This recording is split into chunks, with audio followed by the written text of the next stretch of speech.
Aziz tomoshabinlar, bugungi videomiz juda muhim masalaga bag'ishlangan. Agar siz nafaqaxo'r bo'lsangiz yoki oilangizda nafaqaxo'r bo'lsa, bu ma'lumot siz uchun so'zsiz hayotiy ahamiyatga ega. Yaqinda pension jamg'armasi aprel oyida pensiya to'lovlarida kutilmagan o'zgarishlar bo'lishi haqida ogohlantirdi. Aynan shuni eshitganingizda ichingizda xavotir uyg'onganini bilaman. Pensiya kechikadimi? Hammaga bir xil oshirilmaydimi? Bu tabiiy savollar va ularga javoblarni bugun birgalikda topamiz. Shu sababli videoni oxirigacha diqqat bilan tomosha qiling, har bir tafsilotni tushunib oling. Hozir munosabatcha mandatni ijobatni. Hozirning o'zida kanalimizga obuna bo'ling va ushbu videoga like bosing. Shunda bu muhim ma'lumot ko'proq odamlarga yetib boradi va ular ham o'zlarini xavotirdan xalos qila oladilar. Muammoning mohiyati keling avval qanday bo'lganini eslab olsak. An'anaviy ravishda pensiya to'lovlari har oyning ma'lum bir sanasida aniq jadval asosida amalga oshirilar edi. Odatda hech qanday uzilishlarsiz fuqarolar o'z pullarini o'z vaqtida olardi va o'z xarajatlarini shunga qarab rejalashtirar edi. Adi chutdi. Pensiya o'z vaqtida kelishi odatda eng muhim masalalardan biri edi. Chunki ko'pchilikning asosiy daromad manbai aynan shu edi. Hech kim pensiyasining to'lov muddatida kechikish bo'lishini kutmasdi va bunga tayyor emas edi. Har yili esa pensiyalar avtomatik ravishda asosan bir xil foizda indeksatsiya qilinishi, ya'ni oshirilishi odatiy hol edi. Bu inflyatsiyaning ta'sirini kamaytirishga qaratilgan standart mexanizm hisoblanardi va hamma nafaqa ahshorlar uchun bir xilda qo'llanilishi kutilardi. Endi esa vaziyat biroz o'zgardi va pension jamg'armasining bayonotiga ko'ra aprel oyida pensiya to'lovlari muddatlarida kichik siljishlar bo'lishi mumkinligi, ya'ni qisqa muddatli kechikishlar yuzaga kelishi ehtimoli ma'lum qilindi. Bu birinchi navbatda texnik va tashkiliy sabablar bilan bog'liq bo'lishi mumkin. Masalan, yangi hisob kitoblar tizimiga o'tish, ma'lumotlarni qayta ishlashning murakkablashuvi, yangi qonunchilik talablarining joriy etilishi yoki byudjet jarayonlaridagi ba'zi o'zgarishlar bunga sabab bo'lishi mumkin. Bu kechikishlar odatda bir necha kunni tashkil etishi kutilmoqda. Qamtitimatan amma samabta amama bu puti tatamtam Antattam pensiyaga qaram bo'lgan insonlar uchun jiddiy noqulayliklar tug'dirishi mumkin. Eng muhimi, har yili amalga oshiriladigan pensiya indeksatsiyasi, ya'ni oshirish jarayoni bu safar hamma uchun bir xil darajada bo'lmasligi ehtimoli bor. Pension jamg'armasining xabariga ko'ra aprel oyida ba'zi toifadagi nafaqaxo'rlar uchun indeksatsiya umuman qo'llanilmasligi yoki oshirish miqdori boshqalarnikidan sezilarli darajada farq qilishi mumkin. Bu yangilik shubhasiz ko'pchilikni hayron qoldirdi va ko'plab savollarni keltirib chiqardi. Asosiy qism bu batafsil tahlil qiling. Endi bu vaziyatni chuqurroq tahlil qilamiz, nimalarni bilishimiz kerak, kimlar xavotirlanishi kerak va kimlar nisbatan xotirjam bo'lishi mumkinligini aniqlaymiz. Nimalarni bilish kerak? Birinchidan, pensiya to'lovlarining kechikishi sabablari. Pension jamg'armasi ta'kidlaganidek, bu kechikishlar mablag' yetishmasligi bilan bog'liq emas. Aksincha, ular ko'pincha tizimni modernizatsiya qilish, yangi dasturiy ta'minotni joriy etish, katta hajmdagi ma'lumotlarni qayta ishlash, shuningdek davlat bayramlari yoki dam olish kunlari bilan bog'liq bo'lishi mumkin. Ba'zan pensiya hisob kitoblariga ta'sir qiluvchi yangi qonun hujjatlari qabul qilinishi va ularni tizimga tatbiq etish uchun vaqt talab qilinishi ham kechikishlarga olib kelishi mumkin. Masalan, aprel oyda to'g'ri keladigan ba'zi bayramlar pensiya hisoblash markazlarining ish tartibiga ta'sir qilishi va to'lovlarni bir necha kunga surilishi mumkin. Bu teknik ishlarni yakunlash uchun vaqt zarurligi va harbiy pensiyaning aniq hisoblanishini ta'minlash uchun amalga oshiriladi. Ikkinchidan, pensiya oshirishlarning har xil bo'lishi sabablari. Bu masalada pension jamg'armasi ko'pincha yangi indeksatsiya metodologiyalariga, maqsadli ijtimoiy qo'llab-quvvatlash dasturlariga yoki pensiya oluvchilarning ma'lum toifalariga so'z bo'lgan qoidalarga ishora qiladi. Masalan, ishlaydigan nafaqaxo'rlar uchun ba'zan ularning ish haqi bo'lganligi sababli pachdi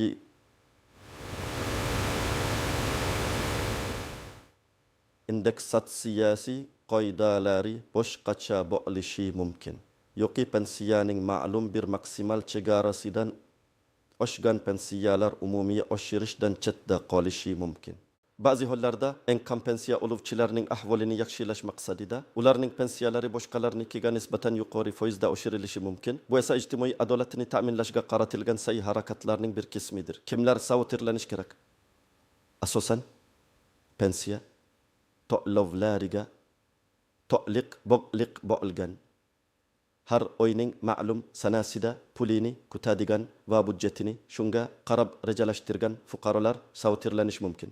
Ayniqsa kommunal to'lovlar, dori-darmon xarajatlari yoki ijaraga berilgan uy uchun to'lov kabi majburiy xarajatlari bo'lganlar uchun pensiyaning bir necha kun kechikishi ham jiddiy muammo tug'dirishi mumkin.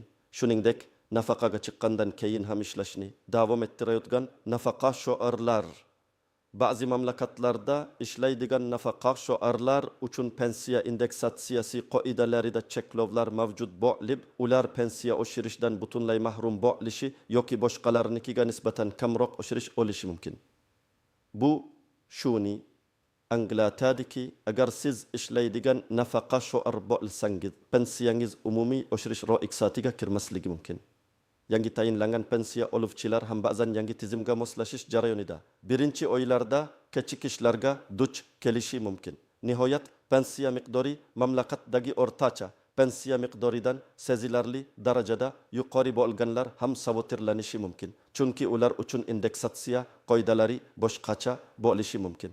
Kimlar savotirlanmasligi kerak? Odatda eng kam pensiya oluvchilar ushbu yangilikdan unchalik savotirlanmasligi kerak. Aksincha, ular uchun pensiya oshirish miqdori boshqalarnikidan yuqori bo'lishi mumkin. Chunki davlat ijtimoiy himoyaga muhtoj qatlamlarni birinchi navbatda qo'llab quvvatlashga intiladi. Ishlamaydigan nafaqa shoirlar uchun ham ko'pincha umumiy indeksatsiya qoidalari qo'llaniladi. Shuningdek, agar sizning moddiy ahvolingiz mustahkam bo'lsa va pensiya mablag'lariga birdaniga bog'ishku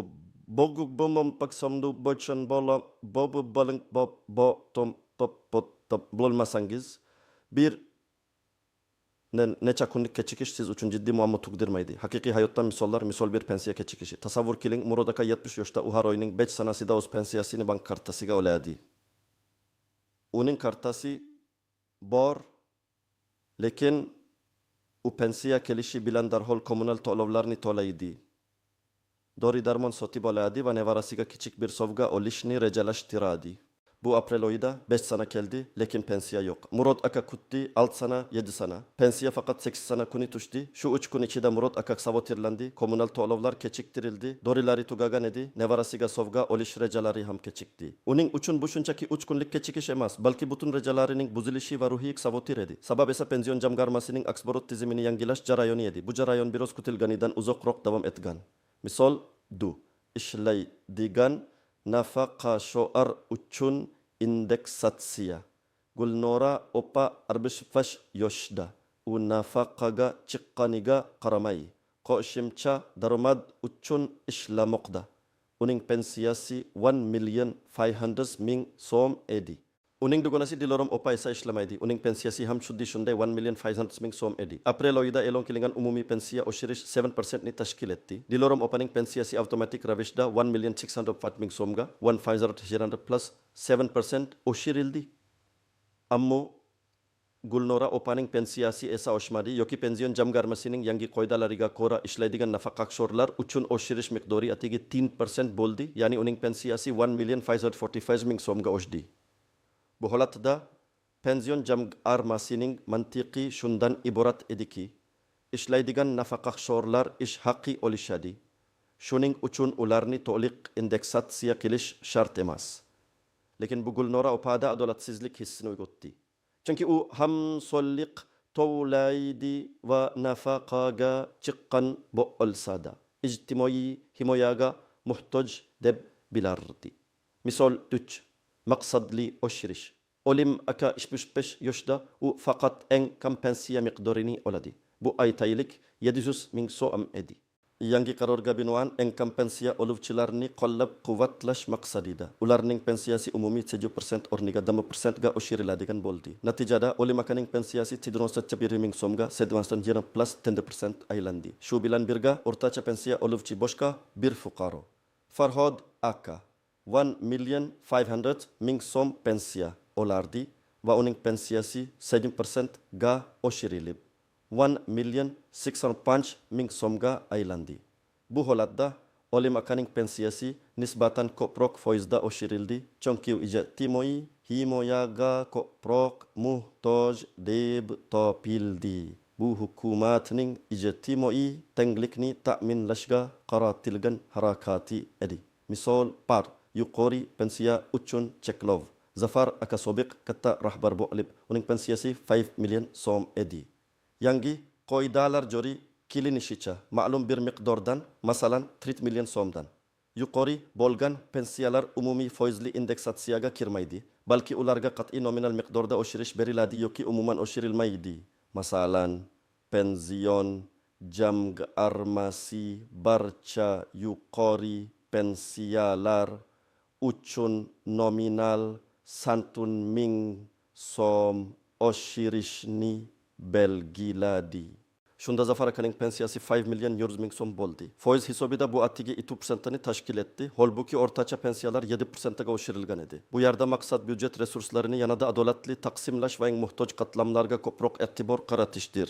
Asosiy qism 2.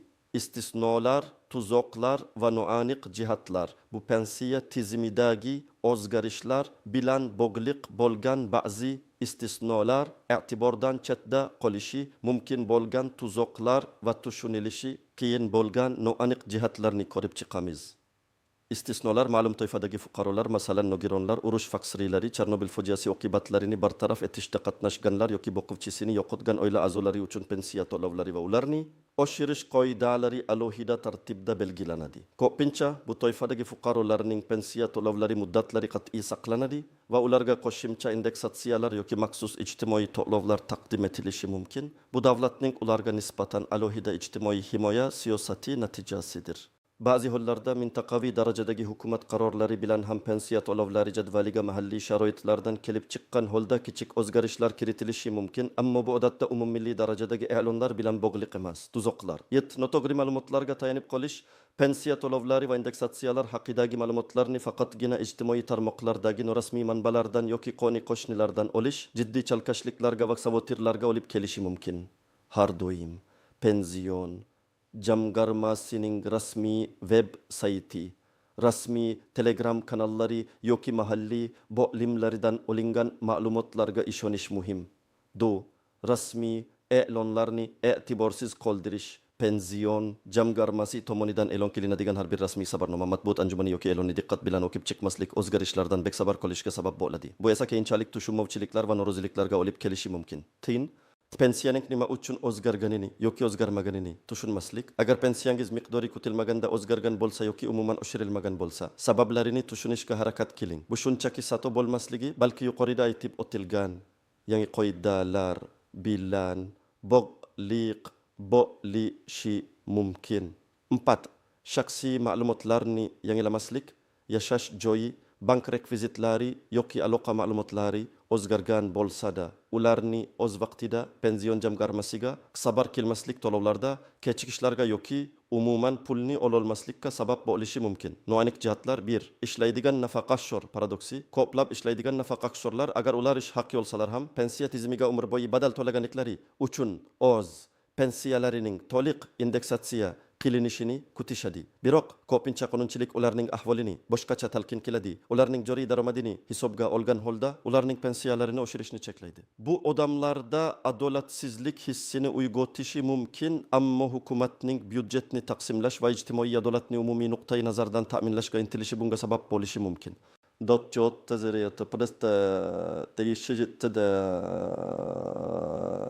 Inflyatsiya va indeksatsiya. Pensiya indeksatsiyasi inflyatsiya ta'sirini yumshatishga qaratilgan bo'lsa-da, har doim ham inflyatsiya darajasiga to'liq mos kelmasligi mumkin. Indeksatsiya miqdori davlat byudjetining imkoniyatlariga va ijtimoiy siyosatning ustuvor yo'nalishlariga qarab belgilanadi. Shuning uchun pensiya oshirildi degani uning xarid qobiliyati to'liq tiklandi degani emas.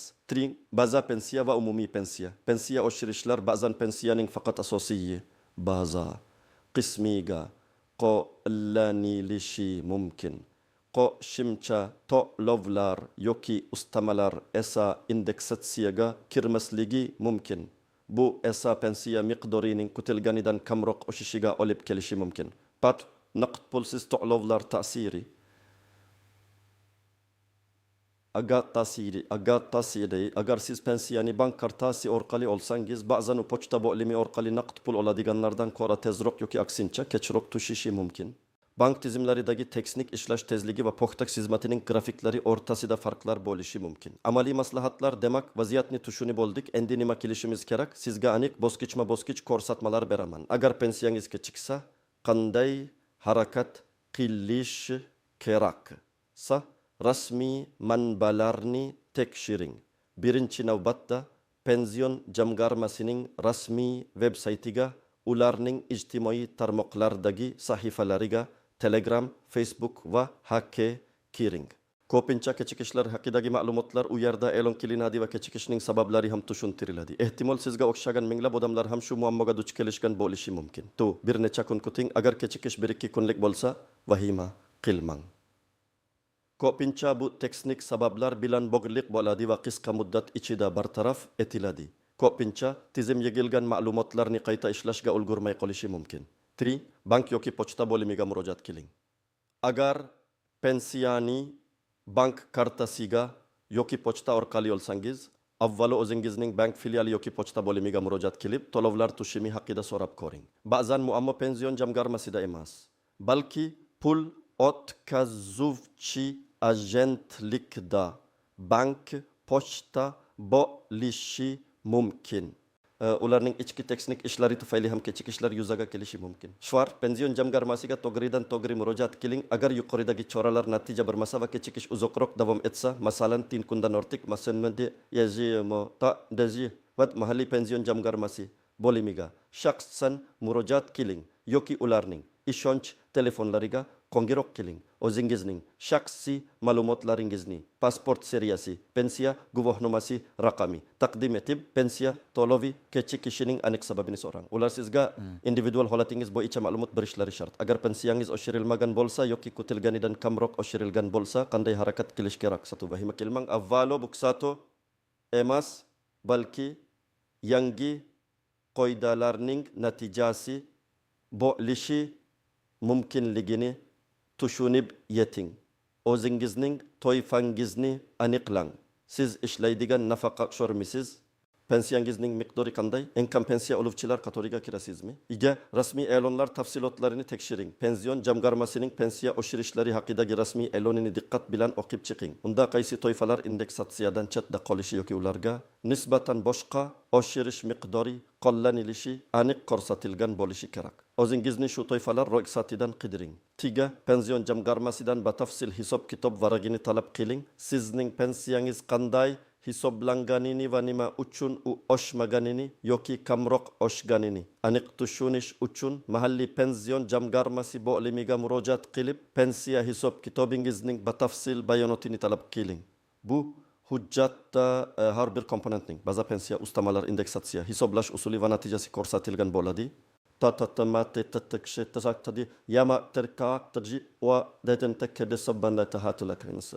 Agar shato borligiga ishonsangiz, shikoyat qiling. Agar hisob-kitob bayonotini ko'rib chiqqaningizdan so'ng pensiya hisoblashda satolik yuz berganiga ishonch hosil qilsangiz, mahalliy pension jamg'armasi bo'limiga yozma ariza bilan murojaat qiling. Arizada o'z muammoyingizni aniq bayon eting. Shaxsiy ma'lumotlaringizni, pensiya guvohnomasi raqamini, hisoblangan va siz kutgan miqdorlar o'rtasidagi farqni ko'rsating. Arizaning ikkinchi nusxasini o'zingizda saqlab qoling va uni ro'yxatdan o'tkazilganligiga ishonch hosil qiling. Agar bu murojaat ham ijobiy natija bermasa, yuqori turuvchi organlarga, masalan, Moliya vazirligi huzuridagi pension jamg'armasi markaziy apparatiga yoki hukumatning ishonch telefonlariga murojaat qilishingiz mumkin. Quyidagi hujjatlarni to'plab qo'ying: pasportingiz, pensiya guvohnomangiz, bank kartangiz rekvizitlari, agar pensiyani kartaga olsangiz. Avvalgi pensiya to'lovlari haqidagi ma'lumotlar, agar mavjud bo'lsa, bank ko'chirmalari, ish daftaringiz, agar pensiyaga chiqishdan oldin ishlagan bo'lsangiz yoki hozirda ishlayotgan bo'lsangiz. Xulosa va yakuniy chaqirik. Demak, aziz do'stlar, aprel oyida pensiya to'lovlari bo'yicha ehtimoliy kechikishlar va oshirishlarning har kimga bir sil bo'lmasligi haqidagi xabarlar o'ziga xos xususiyatlarga ega. Asosiysi xavotirga tushmaslik, balki vaziyatni to'g'ri tushunish va kerak bo'lsa tegishli choralarni ko'rish. Pension jamg'armasining ogohlantirishi shuni ko'rsatadiki, pensiya tizimida shaffoflikni oshirish va har bir nafaqaqso irga individual yondashuvni ta'minlashga intilish mavjud. Bunday o'zgarishlarda ham hamma uchun quvonchli bo'lmasligi mumkin, ammo ularning sabablarini anglash va to'g'ri harakat qilish muhimdir. Umid qilamanki, bugungi videomiz sizga aniq va foydali ma'lumotlar berdi. Sizning fikringiz biz uchun juda muhim. Qanday savollaringiz bor? Pensiya to'lovlari bilan bog'liq qanday holatlarga duch kelgansiz? Izohlarda o'z fikrlaringizni yozib qoldiring. Biz har bir kommentariyani o'qiymiz. Videoga like bosing va kanalimizga obuna bo'lishni unutmang. Shunda kelajakda ham shu kabi muhim va hayotiy ma'lumotlarni o'tkazib yubormaysiz. Sog' bo'ling va o'zingizni asrang.